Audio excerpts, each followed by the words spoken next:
Assalamualaikum warahmatullahi wabarakatuh. Saya Ahmad Hulu Roziki, nomor NPM 719212892. Saya dari Fakultas Ekonomi dan Bisnis, Prodi Manajemen. Nah, di sini saya akan menjelaskan tentang manajemen biaya bahan baku. Sebenarnya, apa itu biaya bahan baku? Bahan baku adalah seluruh bahan yang digunakan dalam proses produksi suatu produk. Bahan baku ini mencakup seluruh bahan yang terkandung dalam produk. Contohnya, dalam memproduksi sebuah baju, maka biaya bahan bakunya seperti kain, benang, resleting, dan lainnya. Selain itu juga biaya pada lainnya seperti biaya angkut, penyimpanan, dan operasional juga termasuk ke dalam biaya bahan baku. Nah, di sini ada jenis-jenis bahan baku, yaitu jenis-jenis biaya bahan baku ada dua. Ada bahan baku langsung dan bahan baku tidak langsung. Yaitu bahan baku langsung adalah bahan pokok utama yang dapat dikatakan direct material atau bahan baku langsung. Bahkan pengertian lainnya merupakan suatu bahan pokok utama yang merupakan bagian terpenting dari suatu produk atau barang jadi yang dihasilkan perusahaan. Walaupun biaya yang sudah dikeluarkan dalam hal membeli bahan pokok langsung akan sangat berkaitan erat dengan barang produksi yang dihasilkan. Nah, selanjutnya yaitu bahan baku tidak langsung, indirect material, yaitu suatu nama lain dari bahan pokok atau pendamping pada jenis bahan baku ini. Namun, pengertian lainnya yang dapat diketahui merupakan suatu bahan yang ikut berperan ke dalam bahan utama pada saat kegiatan proses produksi. Tetapi bahan ini secara tidak langsung terlihat pada suatu barang jadi yang sudah dihasilkan oleh perusahaan. Ada metode-metode pencatatan biaya bahan baku, yaitu satu, metode mutasi persediaan, yang kedua, metode persediaan fisik, yang ketiga, metode identifikasi khusus, yang keempat, metode masuk pertama keluar pertama, selanjutnya metode masuk terakhir keluar pertama, selanjutnya metode rata-rata bergerak, selanjutnya metode biaya standar, dan yang terakhir yaitu metode rata-rata harga pokok bahan baku pada akhir bulan.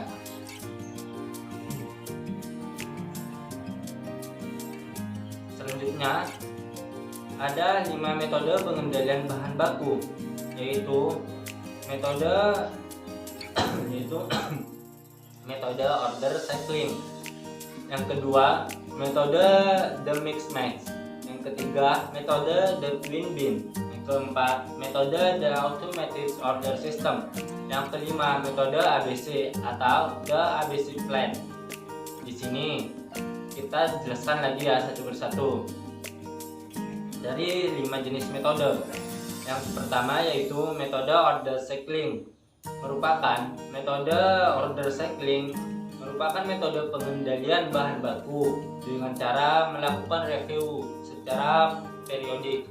Misalkan ya, kita satu bulan sekali atau 3 bulan sekali, yaitu jangka waktu untuk mereview sebaiknya disesuaikan dengan jenis bahan baku.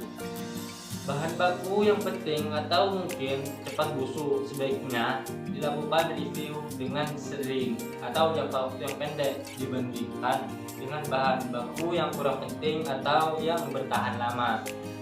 Nah, selanjutnya yaitu metode the mix match.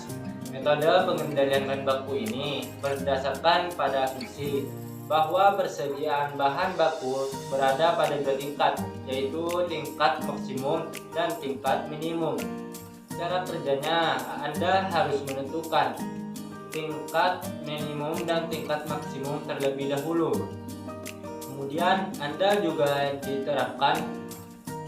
Jika sudah diterapkan, maka pada saat persediaan sampai pada tingkat minimum, Anda dapat melakukan pemesanan bahan baku sehingga bahan baku akan menuju tingkat maksimum. Metode ini memastikan bahwa persediaan bahan baku selalu mencukupi agar penjualan dapat berjalan dengan lancar. Yang ketiga yaitu metode the to bin. Metode ini diterapkan pada jenis bahan baku yang harganya murah atau relatif tidak mahal. Metode ini membagi atau memisahkan bahan baku menjadi dua bagian.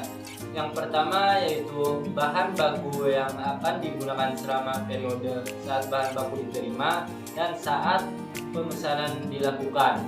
Dan yang kedua, bahan baku yang digunakan pada saat pemesanan dan pengiriman. Pemesanan bahan baku dilakukan pada saat bahan baku bagian pertama sudah digunakan, sehingga biaya bahan baku menjadi efisien dan efektif. Yang ketiga yaitu metode the automatic order system. The automatic order system atau sering disebut metode pemesanan otomatis adalah metode pengendalian bahan baku yang secara otomatis akan melakukan pemesanan bahan baku jika persediaan berada sampai jumlah tingkat pemesanan kembali. Metode ini akan bekerja dengan optimal jika menggunakan bantuan komputer untuk melakukan administrasi persediaan bahan bakunya.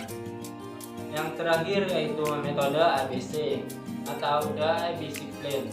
Metode ABC sering digunakan oleh perusahaan-perusahaan yang dengan skala besar yang memiliki jumlah persediaan banyak dan dengan nilai yang berbeda-beda. Pengendalian bahan baku yang nilainya tinggi berada dengan persediaan yang nilainya rendah. Nah, mungkin itu saja yang dapat saya jelaskan tentang manajemen biaya bahan baku. Mungkin dari teman-teman ada yang kurang dipahami atau kurang dimengerti, silahkan tinggalkan jejak di kolom komentar. Nanti saya akan merespon satu persatu. Saya akhiri. Wassalamualaikum warahmatullahi wabarakatuh.